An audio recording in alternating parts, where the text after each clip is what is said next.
The sidewalk is still warm under your shoes, the air smells like cut grass and hot dust. And then the daylight turns strange. Not dark exactly, just thinned, like someone laid a sheet of smoked glass over the afternoon. That is how hidden power announces itself. With a shift so precise, your body notices it before your mind can name it, without noise or panic. You need to understand something about the solar eclipse right now. People act like it is just a sky event, just a neat little moment to glance up at and move on. No. This thing exposes how little control human beings actually have over the light they depend on. A total one happens only when the moon passes exactly between Earth and the sun and covers the whole disk. Exactly. Precision, alignment, timing. That is why it unsettles people who worship certainty. They can handle patterns they think they own. They get uneasy around order so perfect it feels protected. And that is your first revelation. What appears to block the light can become the very condition that reveals a greater one. See, most people only understand power when it is loud.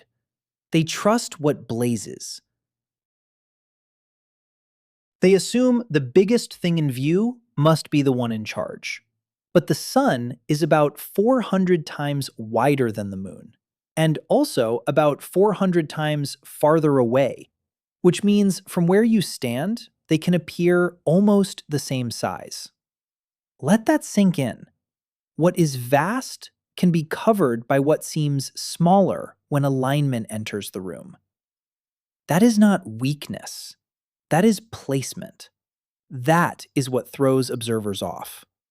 They study the sky the way people study a life they do not understand, wondering how something they dismissed just stepped into perfect celestial alignment and changed the whole atmosphere.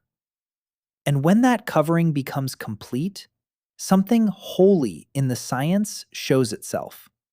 Only then does the corona revealed around the hidden sun come into view, faint and ghostly and beautiful. Something that was always there, but drowned out by glare. That is the part people miss. The covering is not only interruption. Sometimes it is unveiling. Sometimes the thing that looks like loss is the only reason deeper radiance can finally be seen. So when the light starts changing and the watchers start lifting their faces, they are not only reacting to shadow. They are reacting to a truth the sky is about to force on them. And the next part is where it gets even harder to ignore. If this already stirred something in you, subscribe and stay with me. And that is where the second revelation comes in. Not everybody stands in the same light, and not everybody gets the same version of the sign. It does not lay itself over the whole world evenly. Totality moves inside a narrow track, a slim corridor sliding across Earth like a quiet command. Step outside that band, even by a little, and you do not receive the full unveiling. You still get dimness. You still get a strange bite taken out of the day. But you do not get the whole thing. You do not get daylight swallowed whole. You do not get the same hush in the air, the same edge in the shadows, the same feeling that the sky has opened a private chamber just for those standing in the right place. You need to hear that deeper than astronomy. Proximity is not possession. Being near wonder is not the same as entering it. Many people live like that around rare things. They circle them, they comment on them, they say they understand them. But they never actually step into the path of totality, because that would require position, patience, and the courage to stand still while something bigger than their ego passes overhead. So they settle for partial light and call it the full experience. And then they wonder why they are still restless. That is how observers behave around what carries a high frequency. They study from the edges, they measure from a safe distance. They want the language of revelation without the cost of alignment. But this phenomenon does not respond to entitlement, it responds to placement. The sky is not impressed by how badly someone wants the moment. It answers geometry, it answers timing, it answers exactness. That bothers people more than they admit, because it means the universe is not handing out depth just because someone feels curious that afternoon. And when the narrow band finally reaches you, if you are inside it, the whole atmosphere begins to testify before the eye can even process what is happening.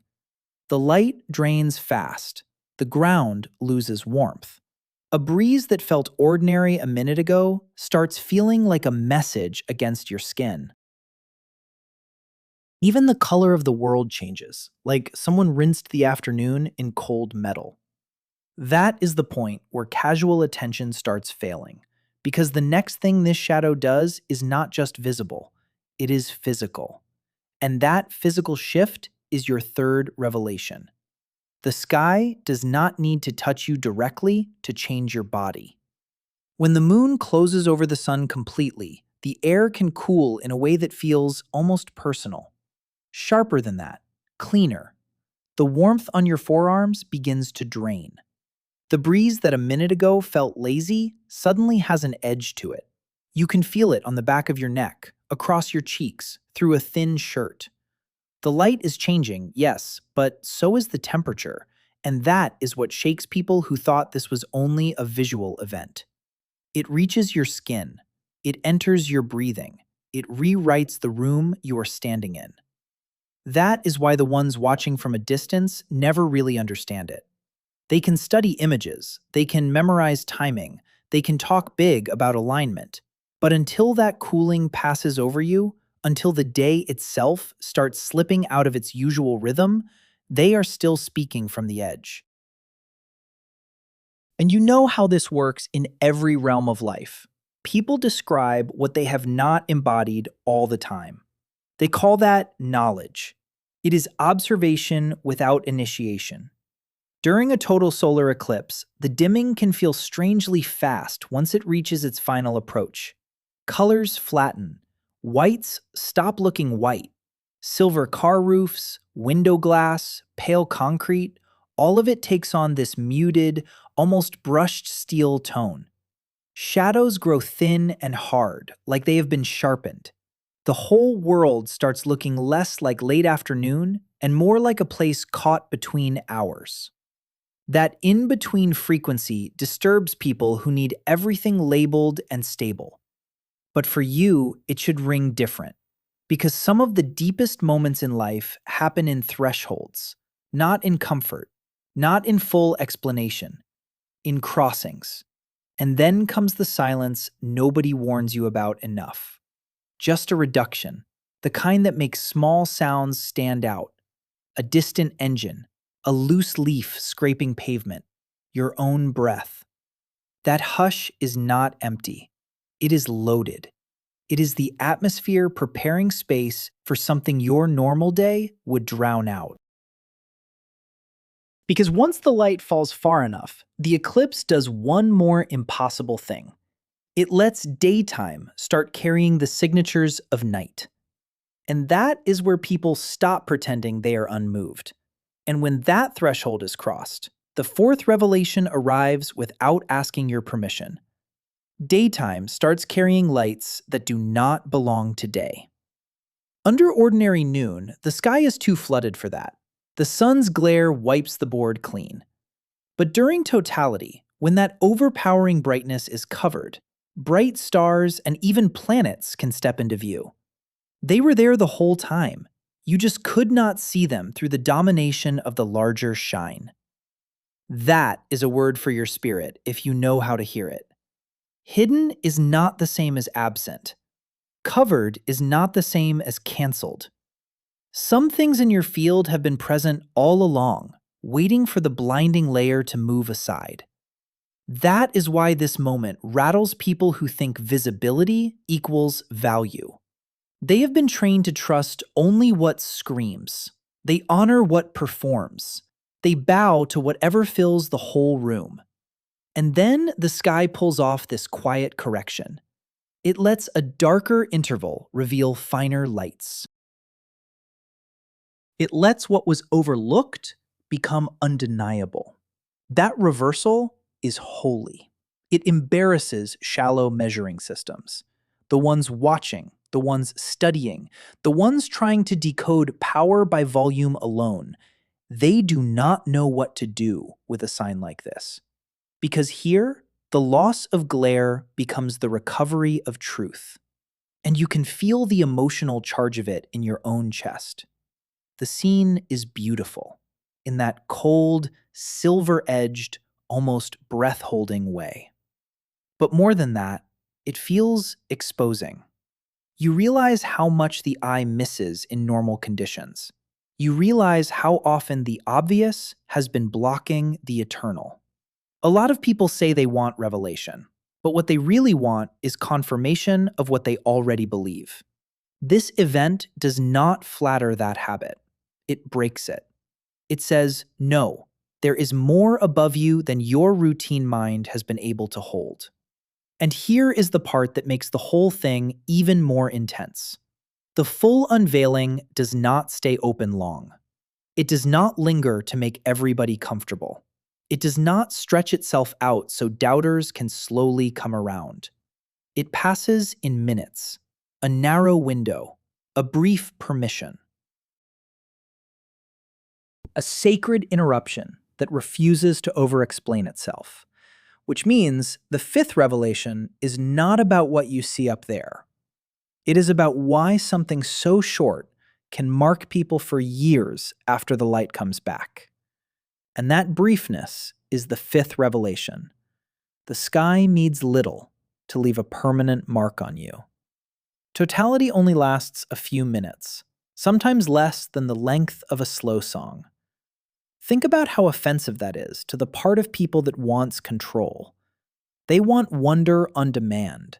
They want revelation with enough time to adjust their posture, fix their nerves, make themselves look composed in front of it.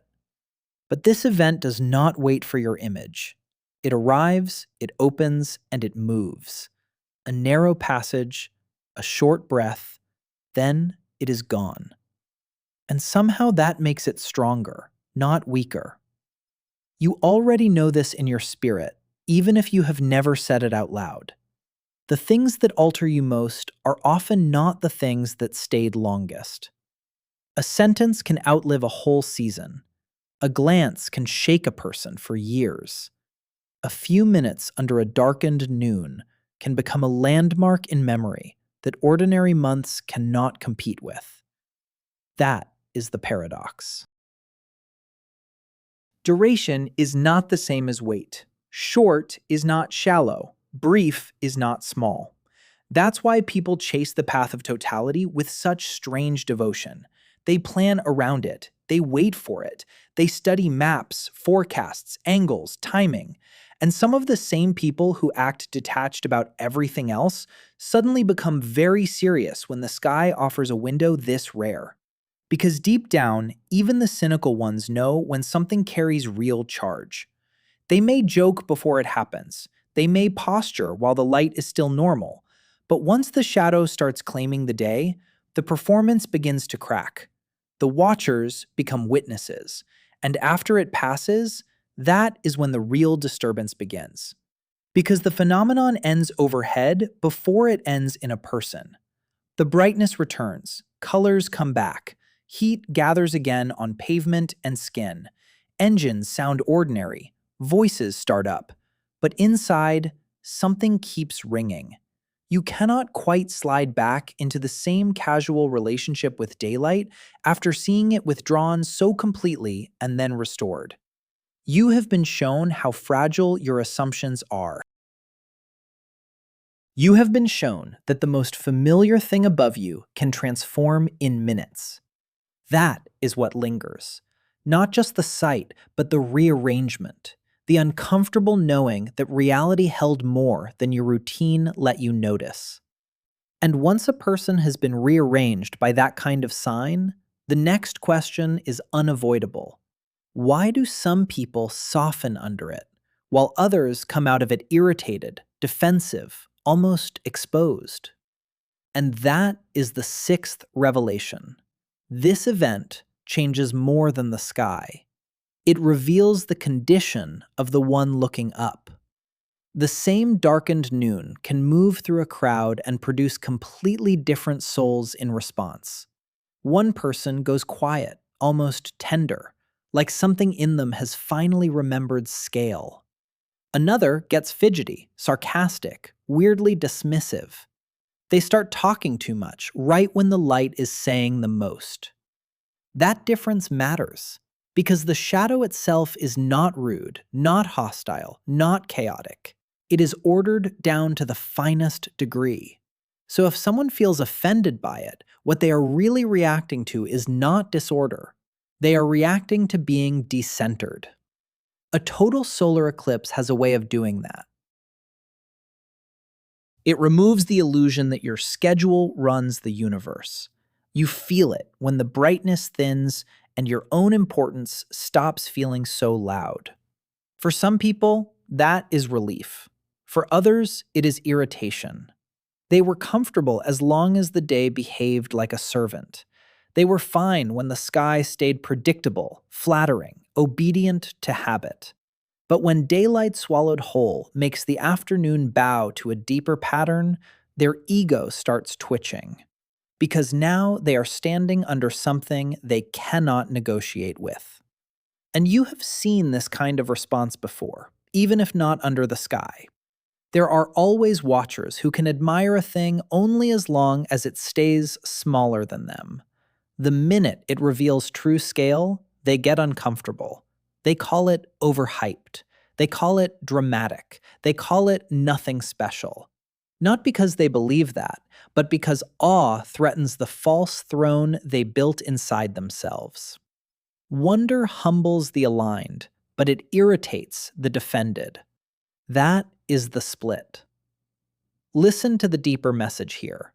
The eclipse is not creating insecurity in those people. It is uncovering it.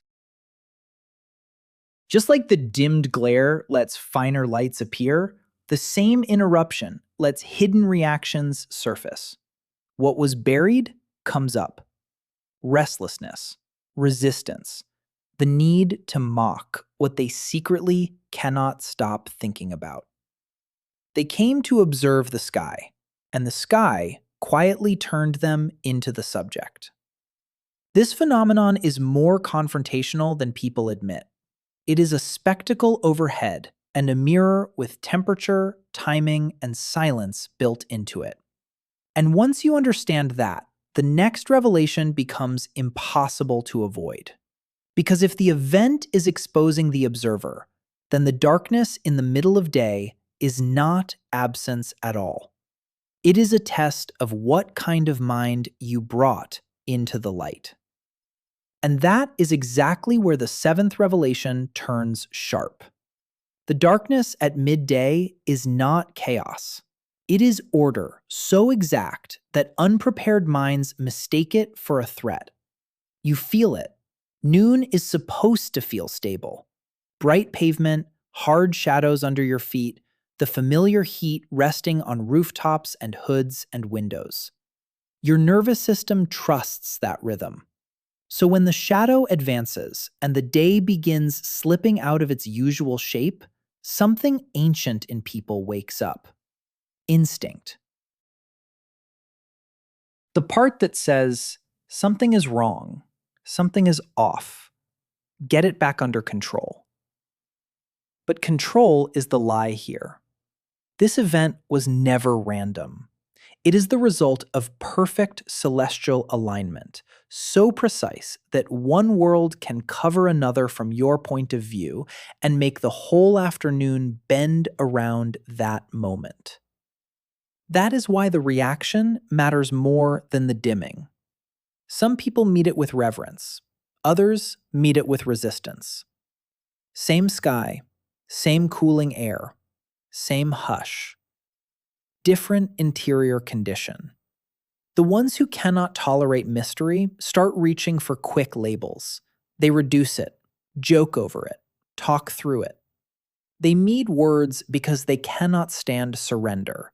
They need commentary because silence would force them to feel how small they are under a pattern they did not create and cannot stop. But you are built to notice something deeper. The covering is not failure. The interruption is not punishment. The dimness is carrying information. It is showing you that light can disappear from the center of your view and still be held in a larger design. That matters because a lot of people lose faith the minute the obvious brightness is withdrawn. They assume absence where there is only concealment. They assume disorder where there is only hidden sequence. And this phenomenon corrects that lie in real time. Watch what happens in those final moments before totality. The last sliver narrows. The air feels cleaner, stranger. The world looks as if somebody turned down not just the light, but the certainty. That is a sacred discomfort. Because when your usual reference points fail, you finally find out whether your inner life runs on panic or alignment, ego or trust, noise or perception. And the wild part is this. Once the center goes dark, the most delicate thing connected to the sun does not vanish with it. It appears. And that appearance is the eighth revelation. The most delicate glory of the sun can only be seen when its blinding face is covered. That is not poetry pretending to be science. It is the science.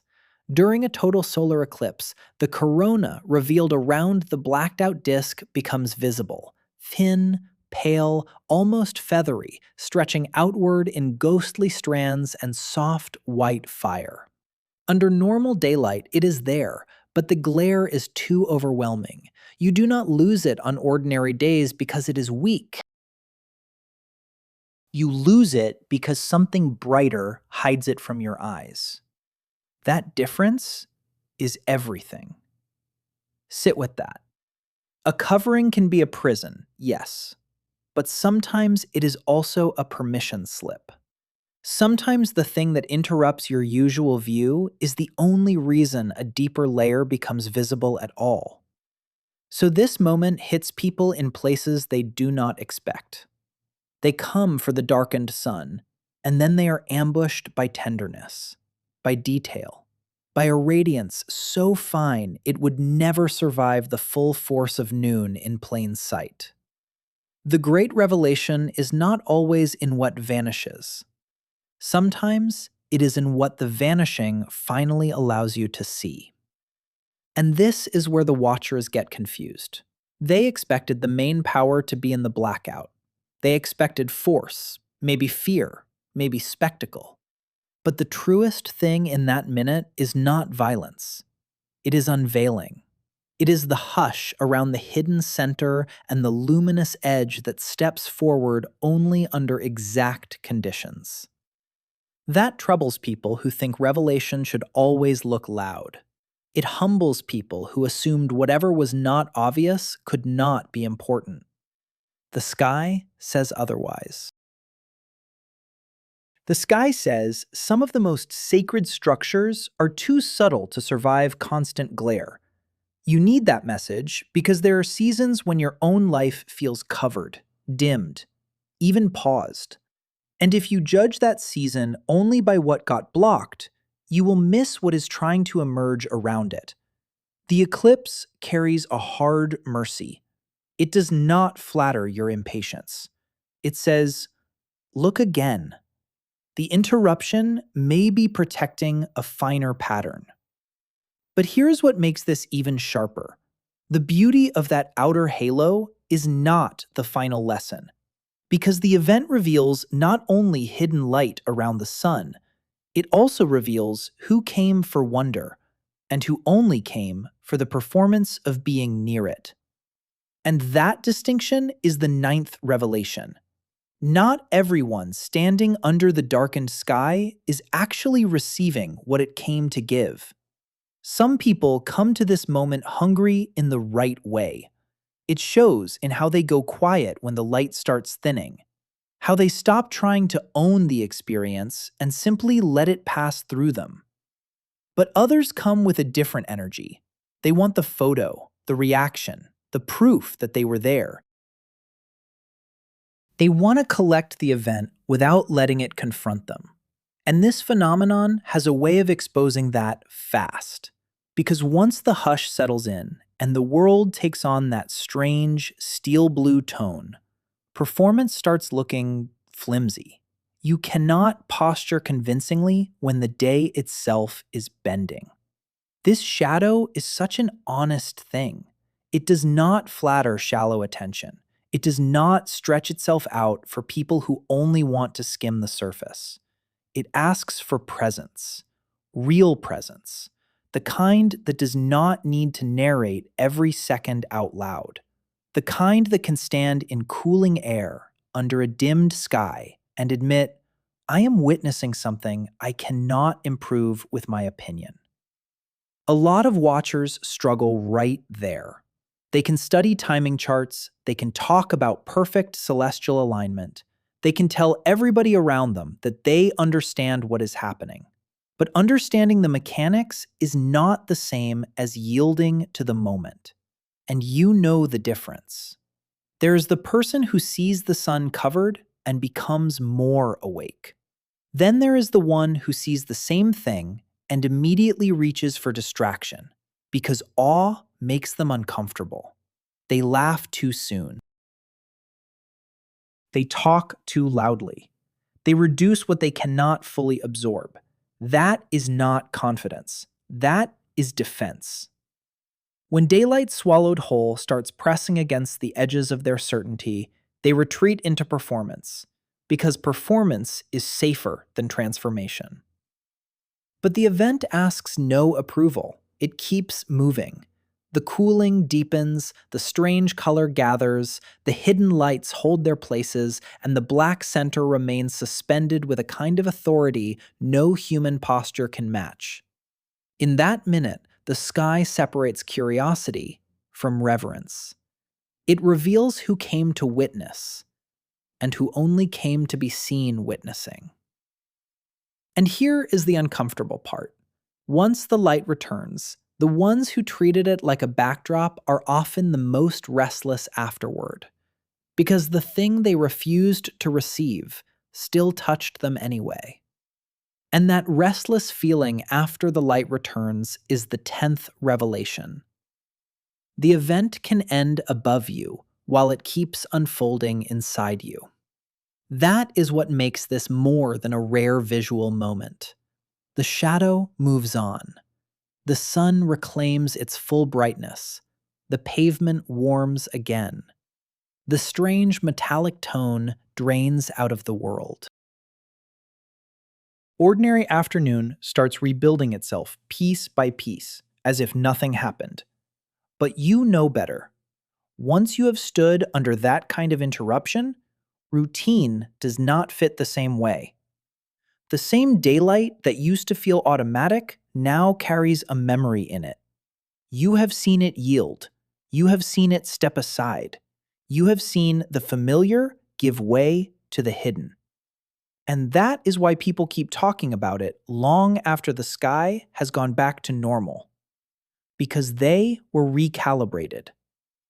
There are experiences that entertain you for an hour, and there are experiences that quietly rearrange your scale. This is the second kind.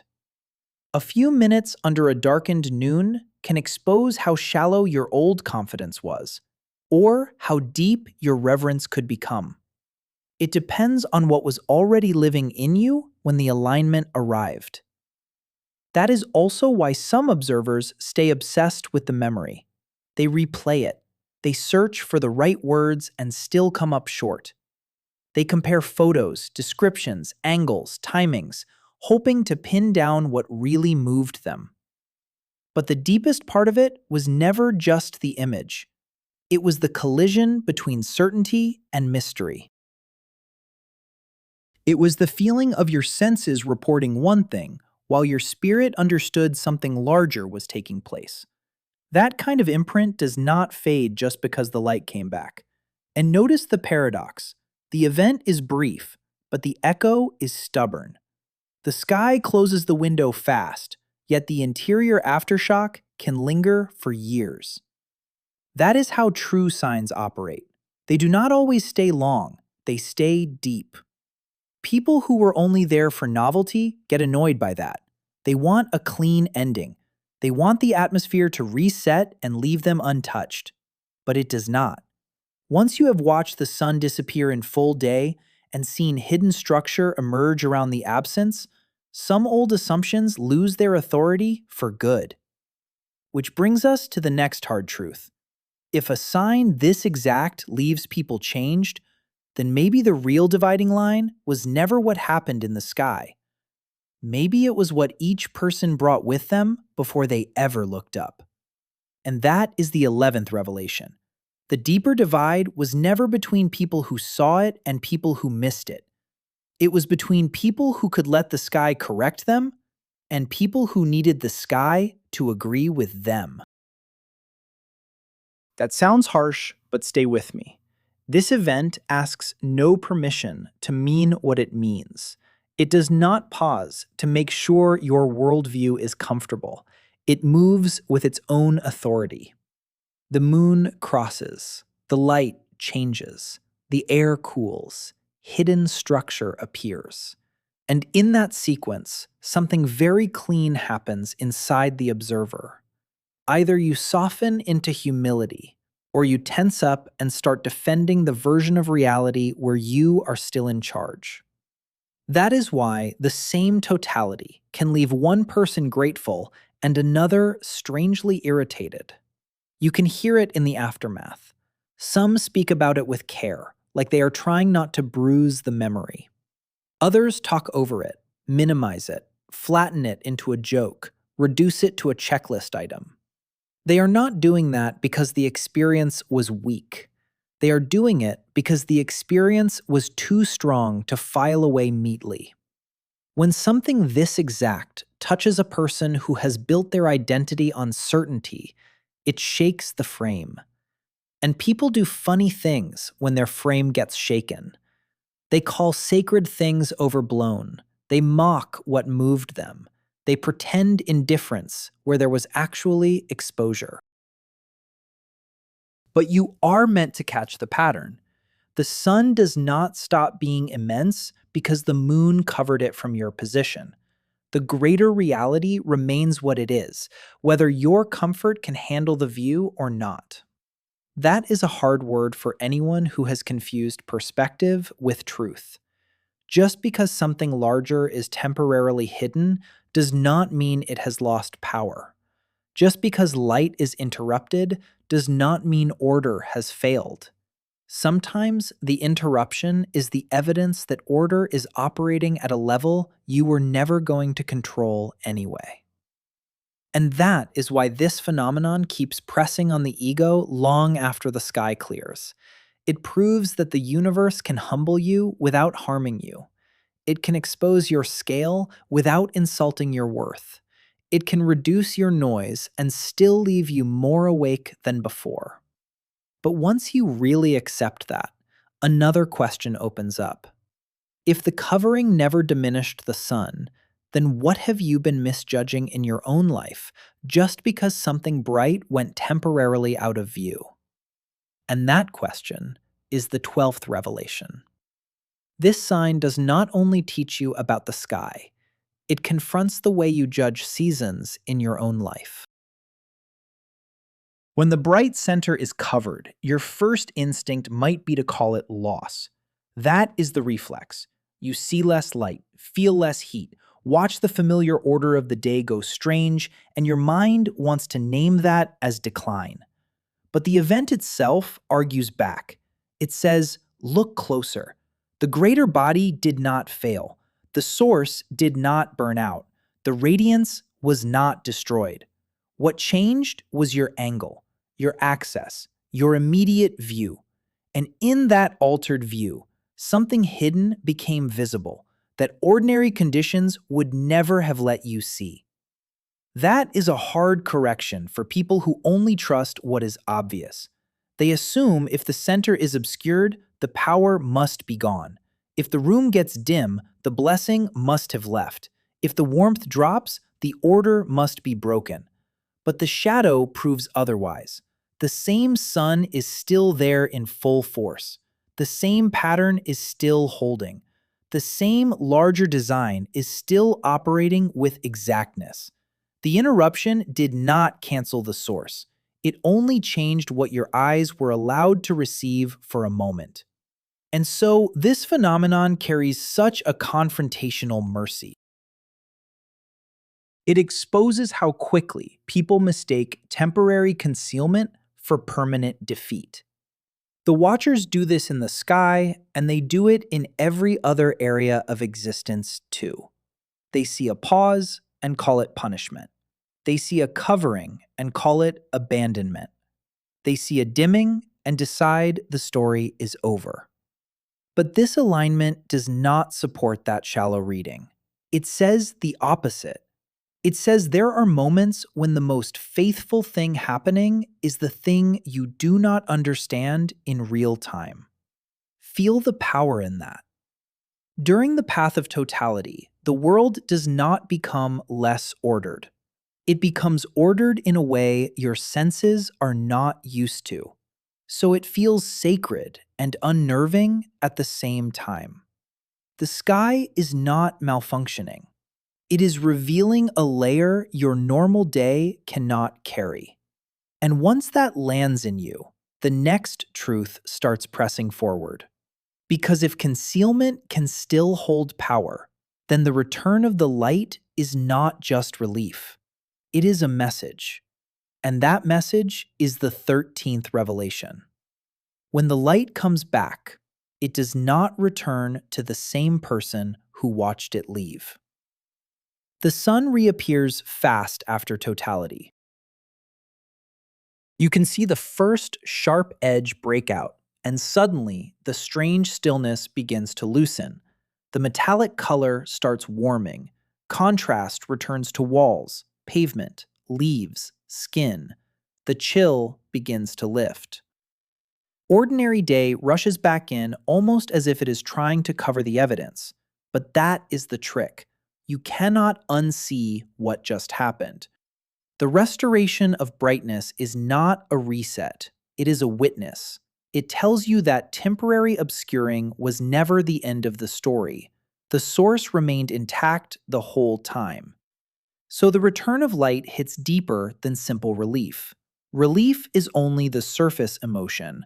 Under that, there is correction. Under that, there is instruction. The reappearing sun says, "Did you notice what stayed true while your senses were unsure? Did you notice that power did not vanish when your view changed? Did you notice that the atmosphere shifted, the stars stepped forward, the halo appeared, and still the greater reality never broke?" That is not just a sky event anymore. That is a direct challenge to every shallow conclusion formed in darkness. The ones studying from the outside often miss this part. They focus on the moment of blackout because it looks dramatic.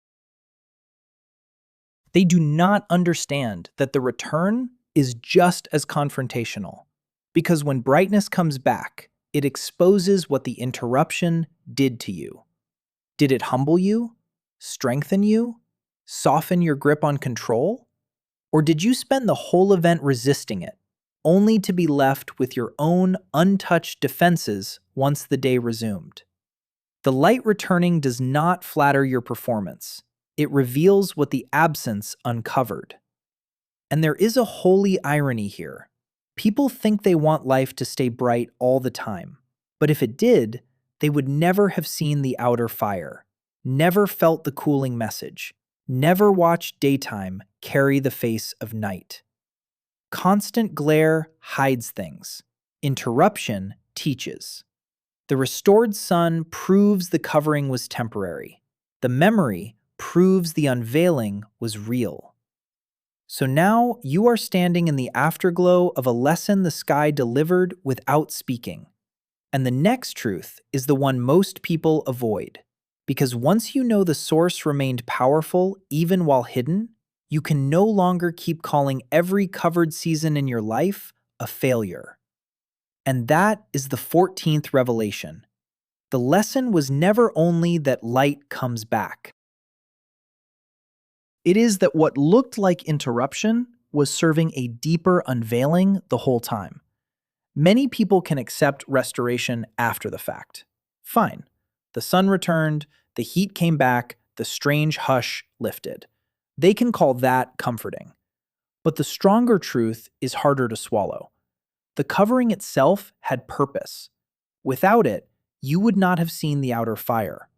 Without it, you would not have watched stars appear where your daytime mind swore they had no business being.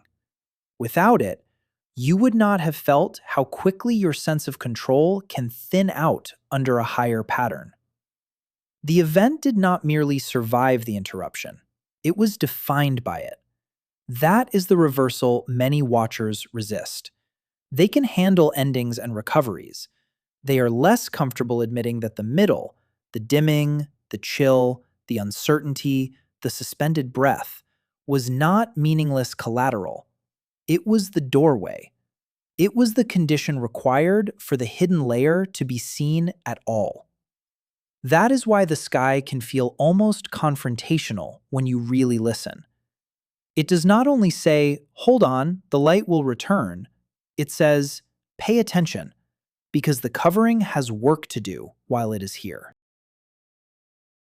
And if you apply that truth beyond the horizon for even a second, it will press on everything shallow in you.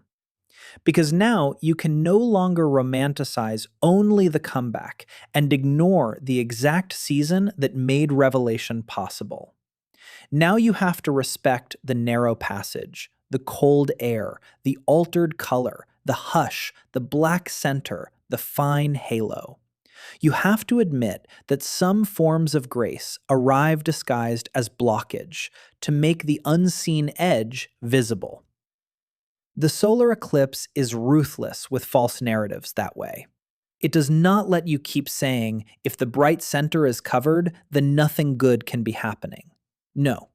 Sometimes the most tender architecture of reality only appears when the obvious thing steps aside.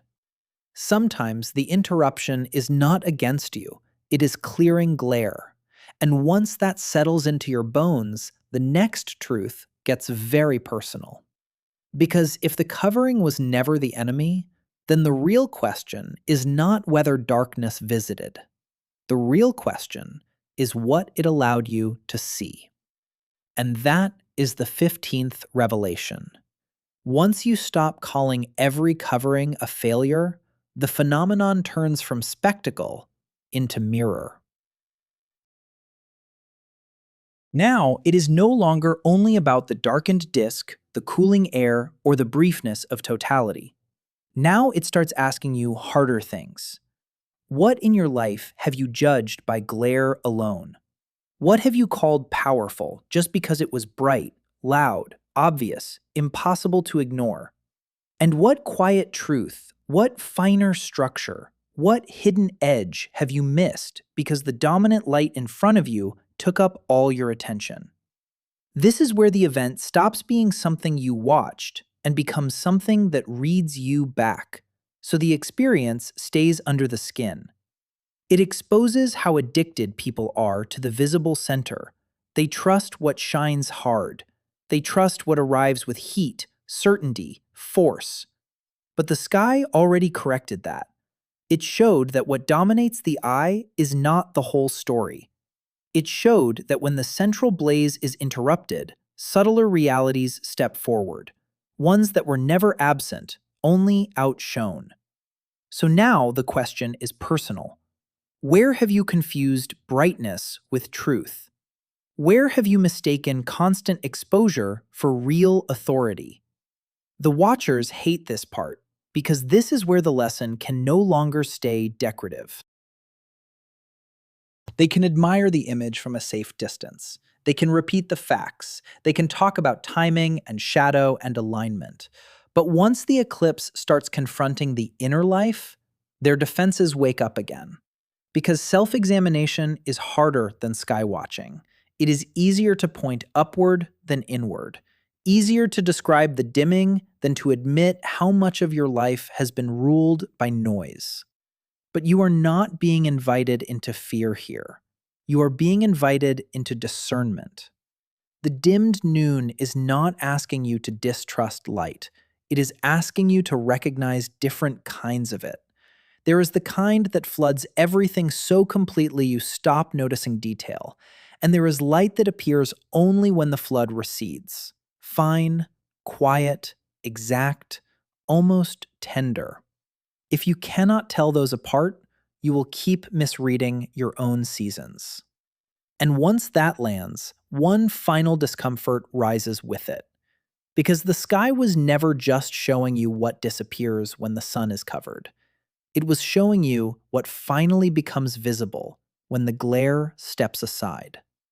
And that visibility is the 16th revelation.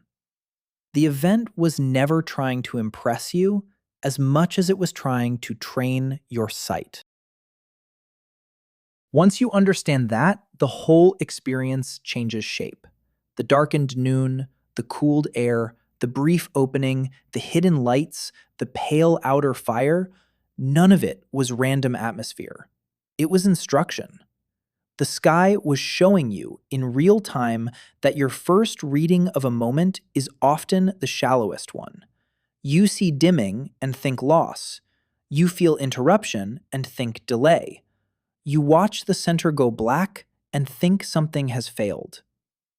But the pattern keeps correcting you. No, it says, look again. The greater source is still there. The covering is temporary. The unveiling is real. And your ability to tell the difference between those truths, that is what is being refined. That refinement is not comfortable for everybody. The watchers who only wanted a pretty moment do not like being taught. They do not like discovering that the phenomenon has demands. Because if the sky can retrain your eyes in a few minutes, then a lot of your old judgments start looking unreliable, just untested, too quick, too addicted to surface. And that can bruise pride. People would rather believe they missed nothing than admit glare has been running their perception for years. But you are being invited into a stronger frequency than that. Discernment within it. Not fear of darkness, clarity inside it. The lesson is not trust obscurity for its own sake. The lesson is do not confuse immediate visibility with final truth. Under perfect celestial alignment, what seemed like blockage became revelation. What looked like an ending became access. What felt like a disruption became a precise window into hidden structure. That is a spiritual correction with scientific bones. And the more honestly you receive it, the harder it becomes to go back to lazy seeing. You start recognizing how many things only reveal themselves when the loudest layer steps aside. You notice how often subtle truth is present long before you are ready to perceive it. You stop worshiping the obvious. You stop panicking every time brightness changes form.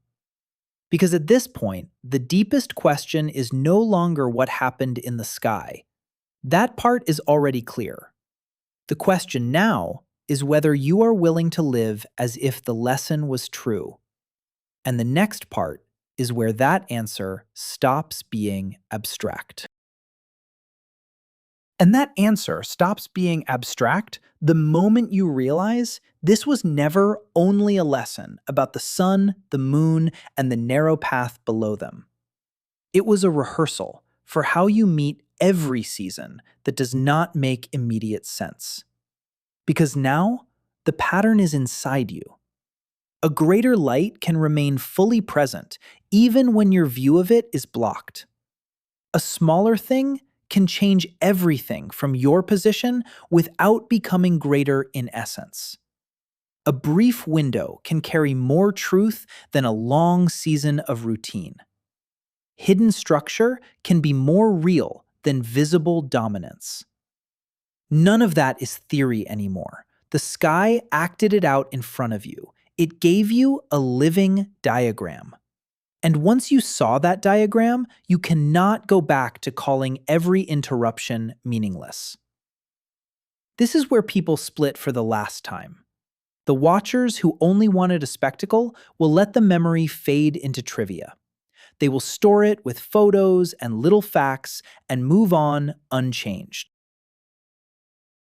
But the ones who really received it, the ones who felt the chill, saw the world go steel gray, watched the hidden lights hold their ground, and understood why the outer fire needed a covering to appear, they come away with a different interior posture. More patient, more discerning, less impressed by surfaces, harder to fool with glare. And that is not softness. That is protection. When your sight has been trained by something this exact, flashy things lose some of their power over you. Panic loses some of its theater. False endings lose some of their authority. You start asking better questions. Not, why is this dim? But, what is becoming visible here? Not, why did the sinner disappear? But, what hidden order is holding even now? That shift is massive. It is the difference between living at the mercy of appearances and living in alignment with deeper reality. The solar eclipse does not beg to be believed. It needs no hype. It carries its own authority. The mathematics are real. The cooling is real. The briefness is real. The stars in daytime are real. The pale halo is real. And because it is real, its spiritual correction lands harder. It is not a fantasy trying to comfort you. It is truth pressing against your old way of seeing until something in you either opens or resists. And that brings you right to the final threshold. Because the last revelation is not about what the sky did, it is about what you are supposed to do now that you know what it meant. And that is the final revelation. You do not honor this event by staring at it forever. You honor it by refusing to go blind in the ordinary light that follows. The solar eclipse did what it came to do. It crossed the sky in exact silence. It let a smaller body cover a greater one from your point of view without ever diminishing the greater one in truth. It opened a narrow window, cooled the air, bent the day, brought hidden lights forward, and let the corona revealed speak for a few brief minutes before folding the world back into brightness. That was the sign. A clean, undeniable correction delivered in shadow and fire. So now, when the next covering comes, when something bright in your life seems interrupted, when the center of the picture goes dark, when the atmosphere turns unfamiliar, you're not supposed to panic like you have never seen this pattern before. You have. The sky already trained you. It showed you that hidden does not mean ended. It showed you that alignment can look strange before it looks beautiful. It showed you that the most delicate truth may only appear when the harshest glare steps aside. And brief things can leave permanent sight behind. That is the gift. Awe with recognition, wonder with steadiness. The kind that lets you stand under changing light without inventing a disaster every time your view is altered. The kind that knows a black disk at noon can still be surrounded by white fire. The kind that understands the source can remain whole even when the eye is being retrained. By the time the day is fully bright again, there is no mark left on the pavement. The warmth returns, shadows soften back into their usual shapes, and the sky goes on pretending it did not just open a hidden seam. But you know where it opened. You saw the fine edge burn around the dark center, like frost lit from within. A little later, even the last strange chill is gone. The same afternoon light rests on roofs and windows as if nothing unusual ever passed over them. And still, that pale ring lingers in memory like breath on cold glass. If this stayed with you, leave a like, subscribe, and come back for the next one.